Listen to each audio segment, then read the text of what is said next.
Valeur du présent de l'indicatif. Quand faut-il l'utiliser? Donc voici ce que nous allons voir dans cette vidéo. Le présent d'énonciation, le présent d'habitude, aussi appelé présent itératif, le présent de vérité générale, le présent duratif, le futur proche, le passé récent et le présent de narration. Commençons par le présent d'énonciation. Le présent du tout de suite, maintenant.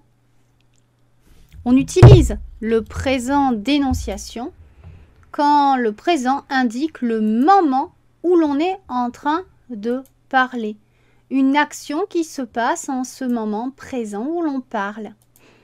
Il peut se reconnaître avec l'utilisation de marqueurs de temps, en ce moment, en train de, au moment où l'on parle, maintenant, etc. Exemple. Nous sommes en ce moment même au bord de la mer, mais je ne sens pas la brise océanique. Margot est en train de relire son livre favori. Passons au présent d'habitude, aussi appelé présent itératif, pour dire que cela se répète.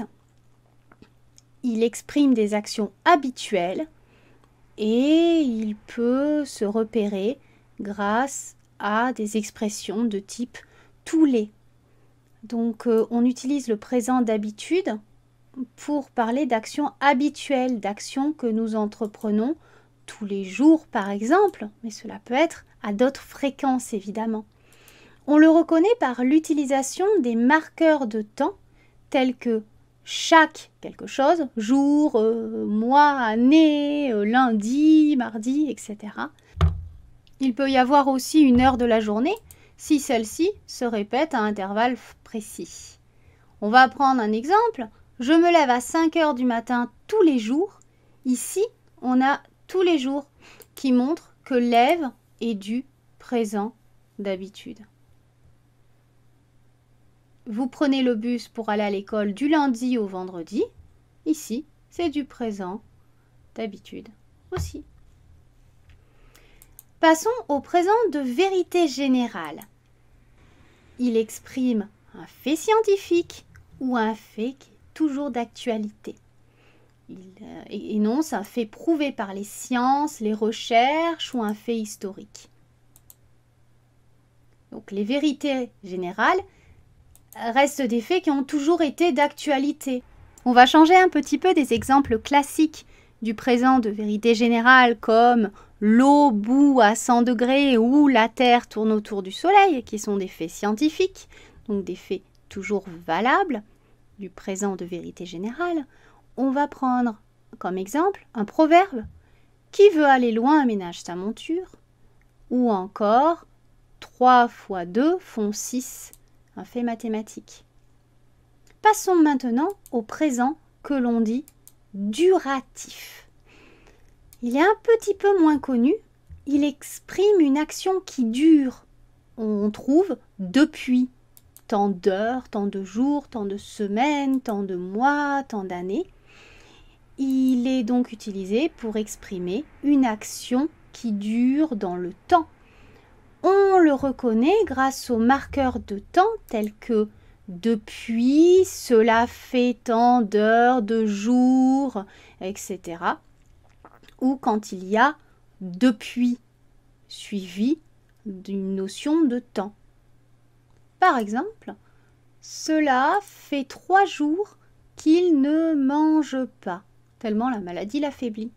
On est dans du présent duratif qui exprime donc une durée. Le festival est là depuis 2 semaines.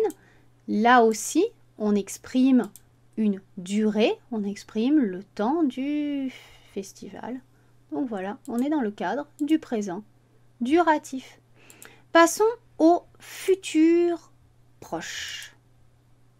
Il se compose du verbe aller au présent, suivi d'un verbe à l'infinitif.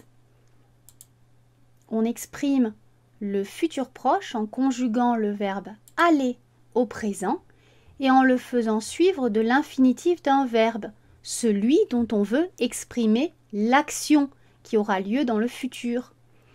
Exemple, nous allons partir d'ici peu. Ici, on a donc aller qui est conjugué au présent, suivi du verbe dont on veut exprimer l'action partir. Les garçons vont nager dans le lac salé. Vont est au présent de l'indicatif. Il est suivi du verbe dont on veut exprimer l'action, c'est-à-dire nager. Passons au passé récent. Il est composé de venir de au présent de l'indicatif, suivi de l'infinitif du verbe dont on veut exprimer l'action. Il exprime, comme son nom l'indique, un passé qui vient de se passer. Voilà, tout simplement.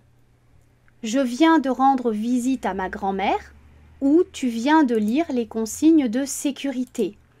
On a, dans tous les cas, venir au présent de l'indicatif, suivi du verbe dont on veut exprimer l'action, rendre ou lire. C'est une action qui vient d'être faite. Passons maintenant au présent de narration. Il permet de donner du dynamisme à une narration du passé.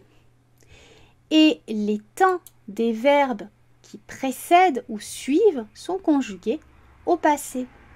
Donc il est utilisé dans les récits pour casser la monotonie du temps passé et donner du dynamisme à une narration en donnant l'impression qu'elle se passe maintenant. C'est l'intérêt du présent. Les verbes qui précèdent ou suivent sont au passé ou à l'imparfait, passé simple ou imparfait. Ce qui montre bien qu'on est dans un contexte passé. On va avoir un texte un petit peu long pour bien comprendre le dynamisme du présent de narration. J'allais à la recherche d'une nouvelle espèce de papillon. Ici, on a en premier l'imparfait pour montrer que c'est une action passée. Et soudainement, j'entendis le rugissement d'un ours brun.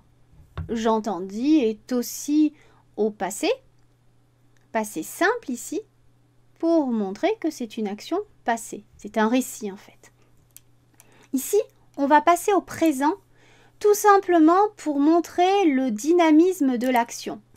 Pour montrer que l'action a de l'importance et pour faire en sorte que le lecteur se sente dans l'action, soit immergé dans l'action. Je vais continuer à lire. Je me cache pour qu'ils ne m'aperçoivent pas et je lance une brindille dans la direction opposée à la sienne. On a ici deux présents de narration, deux présents qui sont dans un contexte passé, de façon à donner plus de vie au récit. Pris de curiosité, l'ours va dans la direction de la brindille et de mon côté, je prends mon courage à deux mains pour m'éloigner de lui. Ici, on a deux présents, on a va et on a prend, qui sont aussi des présents de narration dans un contexte passé pour donner plus de vie au récit.